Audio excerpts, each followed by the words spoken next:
Hi, and welcome back to our study of Ezekiel. We're in chapter 42. We're going through the measurements of this temple vision that Ezekiel has. So let's jump into verse 1. Then he brought me out to the outer court, the way toward the north. And he brought me into a room that was opposite the separate place, and which was opposite the building toward the north. Facing the length of 100 cubits was the north door, and the width was 50 cubits. Opposite the 20 cubits which belonged to the inner court, and opposite the pavement which belonged to the outer court, was gallery against gallery in 3 stories.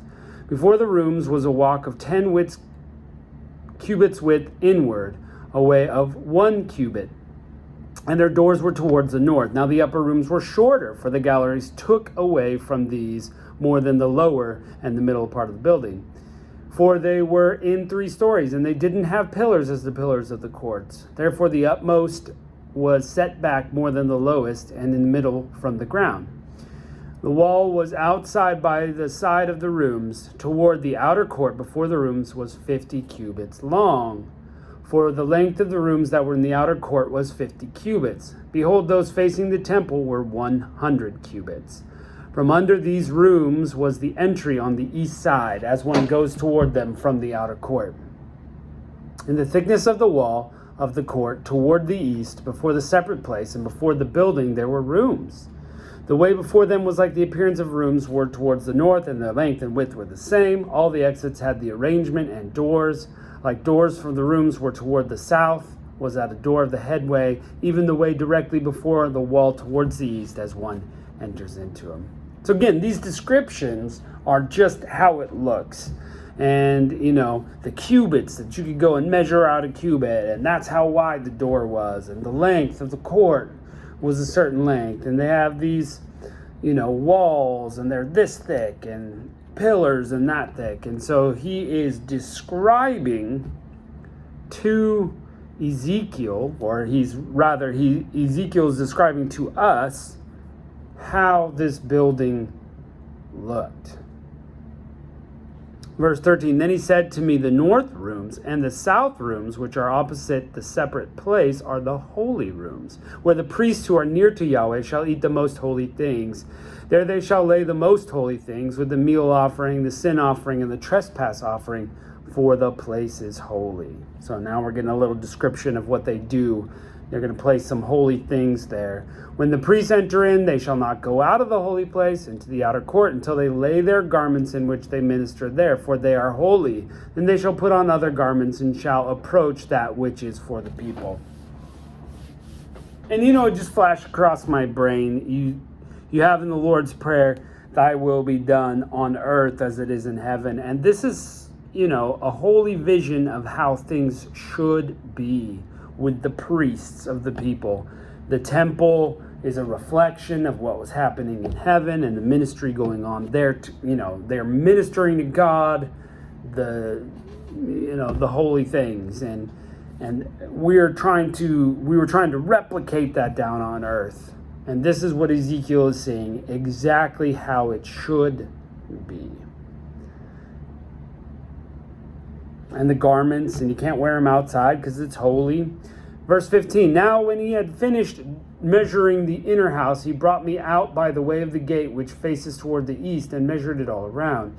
He measured on the east side with the measuring reed, 500 reeds. Now remember that. Now this reed was like 9 feet 6 inches. I mean, almost 10 feet.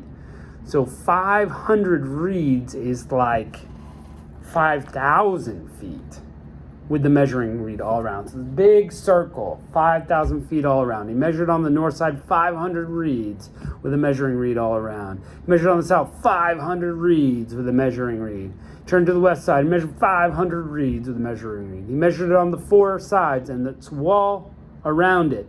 The length 500 cubits and a width 500 cubits, which is 750 feet. To make separation between that which was common and which was holy. So this, I don't think, and I could be off here, that the temple was that long from the Holy of Holies. 750 feet to the outer wall Incredible. 5,000 feet outside the wall, right? Isn't that what they were saying with the reeds? Yeah, down here just saying this, there's this outer area of 500 reeds, which is like 5,000 feet. So it's enormous. It's enormous, and all this to praise God. And we still don't know. This length of this vision that he's getting is almost like Revelation in its length. It's just, thing after thing and describing the things. And we haven't even gotten to some of the things that are going to happen and why he's showing him this. So it should be interesting as we continue in. But note that, as God has it in heaven, we should be wishing that things on earth were similar, that we were replicating what we see. When God says do this because it's the right thing, we should be replicating it. Anyway, I'm not saying that we need to build our church that and we get the reed out and measure and replicate the doors, but it's just interesting. We'll see as we jump in what the point is. Because remember, all these prophetic visions have a spiritual point, a spiritual message God is trying to get across. So, anyway. Well, thanks for joining us for this one as we continue to plunge into these measuring visions, and we'll see you next time.